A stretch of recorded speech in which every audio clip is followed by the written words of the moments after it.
Well, a fire rips through multiple businesses in North County overnight, destroying a well-known cafe. Now the community is coming together to help with the aftermath. KUSI's Dan Plant is live in Leucadia with our story. Dan? Yeah, what a sad story, especially when you got here this morning and some of the owners and some of the folks that actually run these shops inside. I mean, they could just do everything they could to hold back the tears. They have put so much love into this place. Take a look at what's going on, you guys.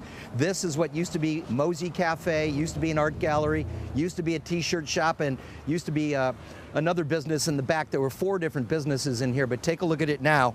And the big Levecki is just showing you basically a pile of ashes. And as you go here, the door is still open for whatever reason. You can see the t-shirt shop. There's still some t-shirts hanging on the rack right over here, but obviously either burned or useless because of smoke damage. But this was their livelihood. This was their life up until about midnight last night. And that's where we'll start the scene. Take a look at this. It has taken more than 40 years of blood, sweat, and tears to make this place a hub of the community.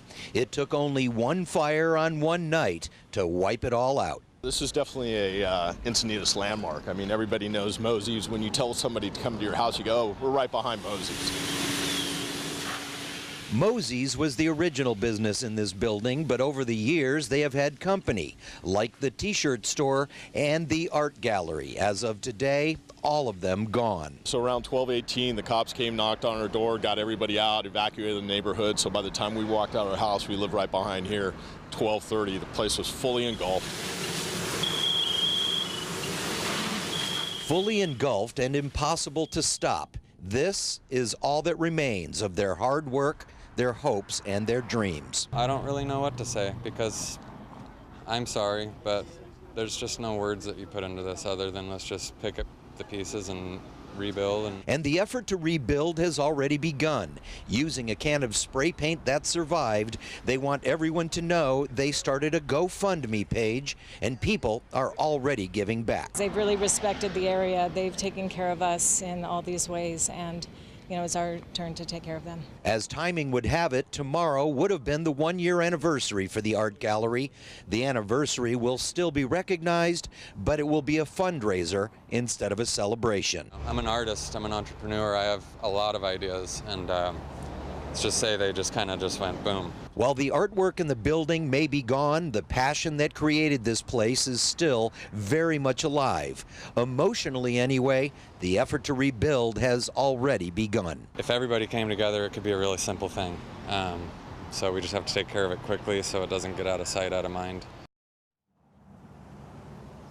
Yeah, that does happen. Out of sight, out of mind, and people forget about it, but they're here to remind you. Here's the sign that they made this morning. I actually saw them making this sign with the last can of paint that they could salvage from there, and it's thecalilife.com, which is the GoFundMe. So if you go to GoFundMe and then go to the Cali Life, it should actually have the account there. In fact, I looked at it, and so far they've raised about $2,000. They have a goal of $1 million. I know that is a lofty goal, but nonetheless, $1 million to try and put this place back together. Not sure about the insurance situation, but even if they did have insurance, speaking to the head of the art gallery, the guy who started the art gallery you just met there, how do you replace original art? I mean, you know, there is a value, there is a price tag, but in terms of your own heart and your own soul, original art is something that is priceless to the artist particularly. So it's really difficult to even talk about replacing some of this stuff with insurance. But things are moving ahead. Obviously, they got to deal with this reality. This place is burned to the ground. They're going to try and rebuild it, create the hub that it was before, and between now and then, the fire department, we understand, is still looking at the cause. They didn't come up with a cause as of yet that I know of for sure. Some people were speculating on a gas leak or this or that or the other thing, but they haven't actually come up with a cause yet. So if you have an extra $1 or $2, GoFundMe. I'm sure they'd appreciate it. But in the meantime, this place that used to be the hub of Leucadia, which is a little community within Encinitas,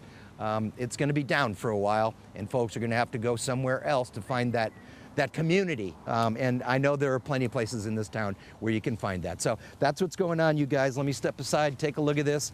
And what a shame it is. Yesterday, they were partying hard. They were having a good time right here. Today, no such thing. Back to you guys.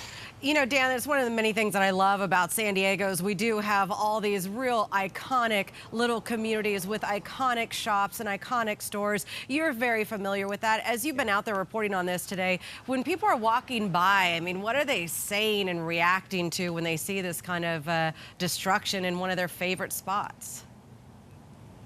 Well, put it this way, every single person who has come by here is take out their camera and taking a picture and shaking their head saying, what happened? What happened? I used to hang out here. This place has been around for 40 years. Oh my gosh, this can't happen. Yeah, it's affecting this community. As you know, this is a tiny, especially Leucadia is a community within a community of Encinitas, and it's even tighter than a lot of the community, even tighter maybe than even OB, which is where I live. So yeah, there is a lot of emotion, and a lot of people are really upset. They're taking it personally because this is a place where they personally hung out. They have life experiences here. They have memories here, and now it's gone. So it's emotional. That's what it is. It is an emotional situation for these folks. And as a result, hopefully, all these folks who are feeling these emotions can possibly help them rebuild. And maybe this time next year, we'll be standing here and saying, look, it's the grand opening. All is well. We certainly hope that, you guys. Definitely some good optimism. In the meantime, got to figure out how it started. Yeah, definitely so. Yeah, you got to stay optimistic. Yeah, all right. All right, Dan, thank you.